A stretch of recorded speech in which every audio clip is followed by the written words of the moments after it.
이 아이디어 너무 좋은 것 같아요. 그렇지 않으세요? 저는 굉장히 이제 그래서 우리 선생님들이 이렇게 안에 지금 갖고 계시는 게 너무 무궁무진하세요, 지금. 다만 이게 한번 물고만 뜨면요, 확 열리는 거거든요. 그래서 이렇게 아이디어가, 이렇게 창의적인 아이디어가 이제 마구마구 튀어나오실 겁니다. 자꾸 하시면 하실수록. 조금 아이디어를 좀 보여줬어요. 네. 인터넷으로. 아, 괜찮아요. 다른 차이, 예. 이렇게 다른과 차이 있는데 어떤 스님이 하신 말씀인 거예요.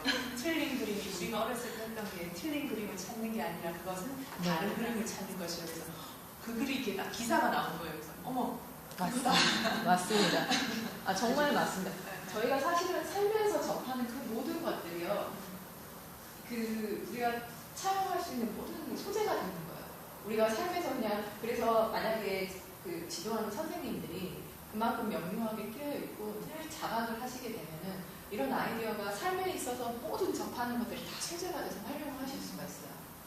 그래서 너무 감명받은 수업이었고요. 약간 한 가지만 제가 더 보충을 드리자고 한다면은 아이들에게 아직 9세니까 이 틀린 것과 다른 것에 대해서 약간 한번 정의를 해주세요.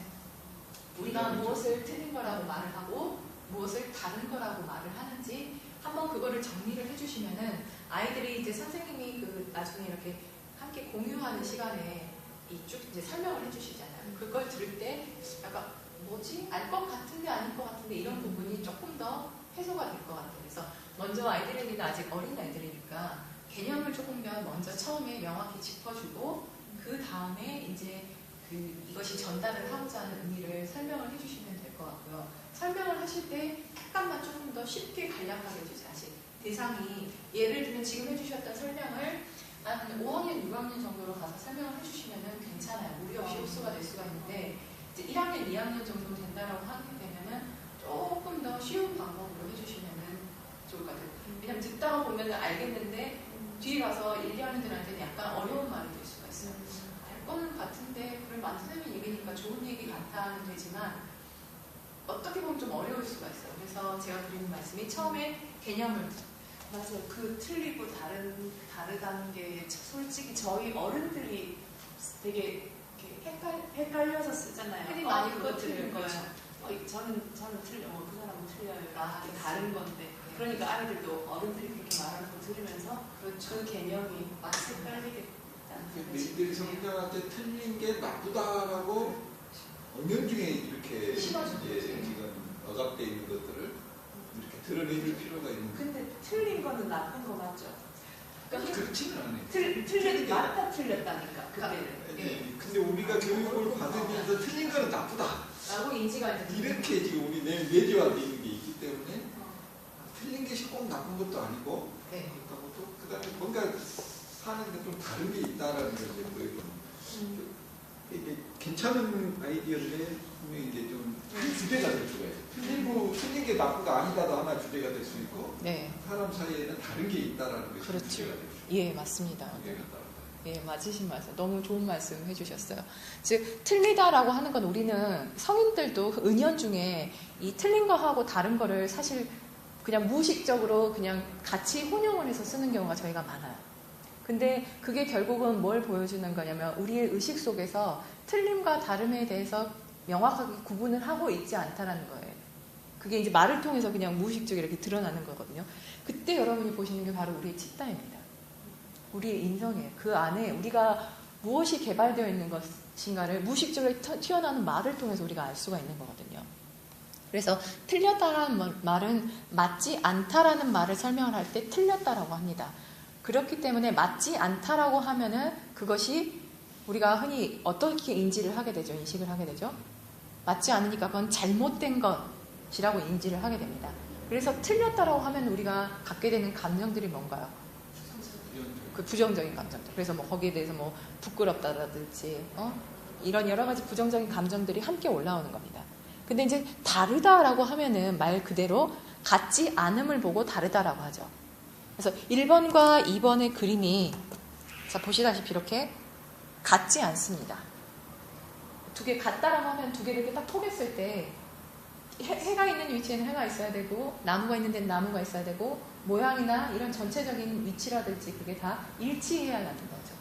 근데 그렇게 같지 않기 때문에 다르다라고 말을 하는 거고, 다르기 때문에 어떤 것에는 있는 요소가 있고 없는 요소가 생길 수가 있는 거죠. 그래서 그렇게 조금만 의미를 명확하게 한 번만 짚어주는 것만 해도 아이들에게 그 많은 설명을 하지 않더라도 그냥 의미 정리만 딱 한 번 해주시면 어떻게 보면 저학년한테는 그게 훨씬 더 그 주제를 전달을 해주실 수 있을 것 같아요. 그리고 이제 고학년으로 이게 넘어가게 되면은 아까 원장님이 말씀을 하셨던 것처럼 이제 틀리다라는 것이 무엇인지에 대해서 한번 더 깊게 들어가서 설명을 해줄 수가 있고, 아니면 다르다라는 게 무엇인가에 대해서 한번 더 깊게 들어가서 설명을 해주실 수가 있고, 아니면 같은 이 주제를 가지고요, 저학년인데 이제 처음에는 개념 설명을 한번 해주고 그 다음 회 수업에서는 그러면 우리가 같은 건 무엇이고, 아니 그 틀린 건 무엇이고 다른 건 무엇인가, 이제 심화로 해서 들어가서 또 수업을 구성을 그렇게도 하실 수가 있을 것 같아요. 그래서 너무 오늘 그 좋은 수업 그 계획서를 한번 잘 봤습니다. 네, 감사합니다. 수고 많이 하셨어요. 편한 방금. 네. 핵심 주제는 협동심하고 집중력으로 주제를 담았고요. 네. 공부 활동에는 몸 튼튼, 마음 튼튼, 신체 발달, 키즈, 커플 요가로 네. 했어요. 그래서 A팀, B팀, C팀 이제 팀을 만들어서 이제 혼자만의 자세는 되되 그 자세가 완전한 자세가 될 수가 없다는 생각에 자세를 잡아서 자세를 이제 자세는 이제 반달 자세나 뭐 춤의 여왕 자세, 뭐 전자 자세 같은 자세를 잡았는데, 자세를 잡는데 이제 혼자만의 자세를 잡아서는 그 자세가 오래 가지를 못한다는 핵심에 같이 팀을 만들어서 3, 4명 3차적으로 조를 짜가지고 A팀, B팀 해가지고 한 3명 정도, 4명 정도 이제 같이 손 마주쳐가지고 자세를 잡고 어느 팀이 자세를 더 완숙하게 오래 버티냐에 따라서 그 이제 오래 자세를 버틴 팀에게 제가 이제 선물을 네.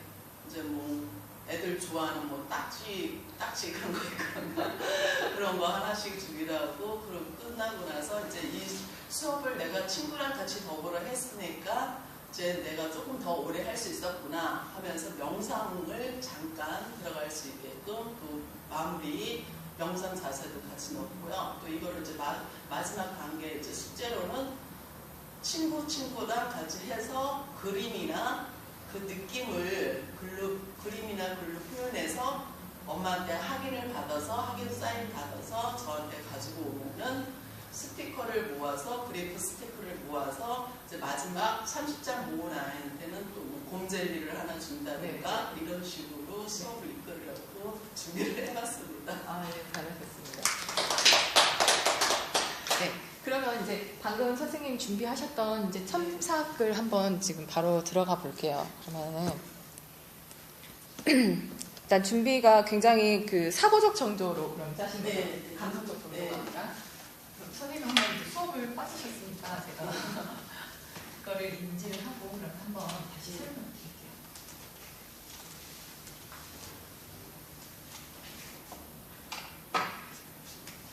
지금 주제가 뭐라고 부르셨죠? 협동이라고 하셨죠? 협동심하고 집중력. 집중력이죠. 네. 그리고 이제 아사나를 통해서 활동을 하시는 게 네. 거죠. 그래서 아이들한테 자 이제 뭐 여러 가지 같이 자세를 하는데 여기서 포인트 하나 들어갑니다. 아사나는요 반드시 할 때 아이들한테 나 혼자는 아사나를 할 수 없어가 핵심이 되는 게 아니라 내가 스스로 아사나를 할 때 혼자서 이렇게 잘 설 수 있는데 이것을 큰 그림을 만들기 위해서 서로 간의 협동력이 필요하다는 게 그 관점으로 접근을 해야 될 것 같고요. 그래서 나 혼자만은 하기는 어렵다라는 것이 아사나가 사실은 기본적으로 저희가 접근을 하는 게 아니잖아요. 네, 그렇죠. 그래서 이제 그 부분을 그냥 작은 건데 그게 개념이 그 아이들한테 명확하게 잘 심어져야 되거든요. 그래서 그 부분이 하나가 있어요. 그래서 아사나는 우리가 내 자신이 혼자가 스스로 오뚝 설 수 있을 때 그때 우리가 그 누군가에게도 함께 할 수가 있는 거거든요. 근데 내가 제대로 바로 서 있지 않는데 남하고 함께 하게 되면은 그게 오히려 더 어떻게 보면 상대방까지도 그게 영향을 미칠 수가 있어요. 그래서 그게 굉장히 중요한 포인트거든요, 아이들한테. 왜냐면 그게 잘못 그 개념이 인지가 되게 되면은 그 의타적인 사람으로 될 수가 있어요. 상대방에게 의지하는 경향으로 이게 발전이 될 수가 있어요. 그래서 그 부분을 스스로가 먼저 자립할 수 있는 것. 나 혼자 스스로 우뚝 잘 설 수 있을 때만이 내가 그 누군가 타인과 함께 무언가를 이뤄나갈 수 있다는 게 굉장히 명확하게 알다는 게 인지가 돼야 돼요. 그리고 이 협동의 개념은 이제 두 가지가 있어요. 나하고 타인과의 협동이라는 관점에서 이제 그 활동을 꾸려나갈 수가 있겠고요. 그다음에 나하고 내 내면과의 어떤 그 협력, 이게 잘 조화가 이루어진다는 측면에서 두 가지로 나눠서 이제 컨셉을, 주제를 설정을 하셔야 돼요. 만약에 이게 두 개가 다 섞여져 있어 버리면은 이제 아이들의 입장에서는 이것들이 혼란스러울 수가 있거든요. 그러니까 개념을 좀 명확하게 잡아주신다는 의미에서 이것은 나하고 타인하고 함께 조화로운 삶을 살기 위해서는 서로 간의 협동력이 필요하다.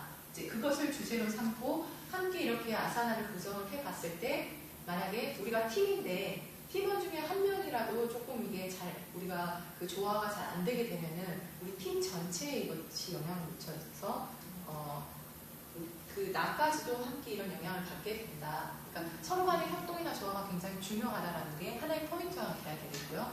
만약에 이게 나하고 나 안에서 일어나는 내면 안에서 스스로 자기 안에서 일어나는 협동이라고 하게 되면 내가 어떠한 동작 하나를 취할 때 일어나는 그 협동력을 보시면 돼요. 예를 들면 삼각 자세를 한다고 하는데 이렇게 돼 있는데 내 마시는 호흡과 내려가서 하는 호흡이 같이 일치가 돼야 되는데 만약 호흡 마시고 있는데 내려간다면 어떻게 되나요?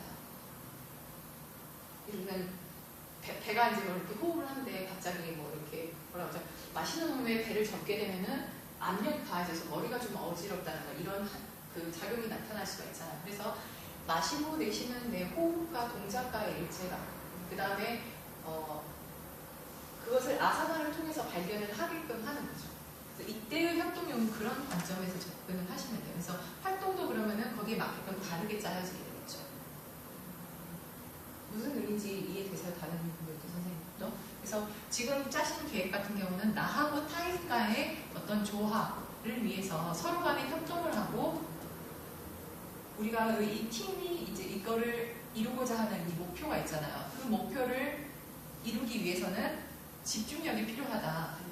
이 집중을 서로 간의 협동을 이루면서 이 집중력이 함께 동시에 작용이 돼서 이루어져야 된다. 이게 이제 그 나중에 공유를 할 때 해주셔야 될 부분이 되겠습니다. 그리고 이제 돌아가서 아까부터 해주신다는 부분은 굉장히 좋은 아이디어세요. 특히 이제 저학년 같은 경우, 특히 너무 저학년 같은 경우는 잘 안 먹히고요. 한 4학년 이상부터 이제 뭐 6학년까지, 4, 5, 6학년 이 정도가 되면은 방금 했던 그 보상 제도가 굉장히 효과적이에요.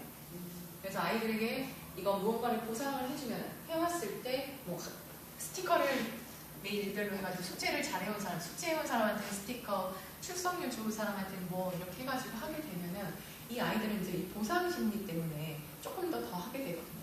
근데 이제 저희가 설명할 때도 말씀을 드렸지만 사람이 무언가를 열심히 연습을 하고 지속적으로 반복 행위를 하기 위해서는 특히 아이들에게 이 성인도 그래요. 우리 열심히 일했는데 포상금 없으면 재미없잖아요. 나중에 뭔가 이렇게 연말 보너스 이런 거 하나 있으면 사람이 기분 좋아가지고 더 할 수 있게끔 그 인간이 저희가 살아가면서 이 보상이라는 것은 굉장히 중요한 것입니다. 하다못해 저희 수련을 할 때도 이 보상이 있어요. 그렇잖아요. 아사나를 수련을 하게 되면 얻게 되는 것들, 뭐 건계, 분계를 우리가 잘 수련을 하면 얻게 되는 것들, 그것도 어떻게 보면 보상의 개념이거든요. 그래서 어떠한 결과물을 우리가 얻을 수 있는 거, 성취할 수 있는 거라는 것을 아이들한테 하나 발견을 하게 해주면 굉장히 좋은 계기가 될 수가 있어요. 이게 있음으로 해서 더 그 수련을 복돋우고 이제 다만 이것이 목표가 되면 안 되겠지만 이제 그렇지 않게 방해되지 않는 수준에서 그렇게 해주시면은 아이들은 이제 신나서 더 많이 해보게 되죠. 그래서 아, 선생님 저는 숙제를 잘해왔어요. 이렇게 학부모님들 사인 받거나 이렇게 하는 것도 학부모님들로 하여금 아 우리 애가 이런 걸 열심히 참여를 하고 있구나라는 걸 인지하게 해주는 하나의 효과도 일으키면서 아이들에게 하면은 엄마한테 이걸 보여주고 같이 공동 참여가 이루어질 수 있게끔 그런 계기를 마련을 하니까 굉장히 좋은 방법으로 활용을 하시는 것 같아요.